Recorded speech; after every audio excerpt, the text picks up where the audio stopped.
రీసెంట్గా ఒక పేషెంట్ పన్ను నొప్పితో వచ్చాడు. లోపలికి దాన్ని రూట్ కెనాల్ ట్రీట్మెంట్ చేసి కాపాడొచ్చు అని చెప్తే, పన్నే కదా సార్ పీకేయండి, కాస్ట్లీ ట్రీట్మెంట్ ఇవన్నీ ఎందుకు మనకి తీసేద్దాం అన్నాడు. కానీ అలా తీసేస్తే కాన్సిక్వెన్సెస్ ఏముంటాయో ఇప్పుడు చూద్దాం. తగలబెట్టండి సార్ నిరంజన్ గారు. సపోజ్ కింద పన్నుని ఎక్స్ట్రాక్షన్ చేశారు, పక్కనున్న టూత్ డ్రిఫ్ట్ అవ్వడం ఆ స్పేస్లోకి, అండ్ ఎదురుగా ఉన్న పన్ను కిందకి జారడం, అండ్ ఎవెన్చువల్ అది లాస్ అవ్వడం జరుగుతుంది. అండ్ అక్కడ ఫుడ్ అక్యుములేషన్ అయ్యి క్యాలిక్యులస్ బిల్డ్ అవ్వడం స్టార్ట్ అవుతుంది.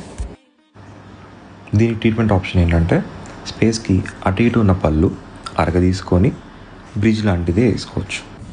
ఇలా హెల్తీ టూత్ స్ట్రక్చర్ తీయడం వల్ల పన్ను స్ట్రెంత్ అండ్ లాంగివిటీ అనేది తగ్గుతుంది.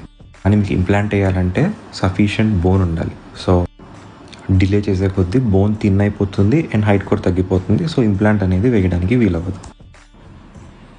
అందుకని రూట్ కెనాల్ ట్రీట్మెంట్ చేయించుకొని పన్ను క్యాప్ వేయించుకుంటే తినడానికి కొంతకాలమైనా ఆ పన్ను సపోర్ట్ ఇస్తుంది.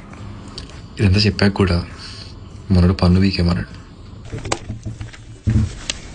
ఎందుకు పుడతారో కూడా తెలియదండి మనుషులు. కొంతమంది బేసిక్ సెన్స్ ఉండదు మనుషుల దగ్గర.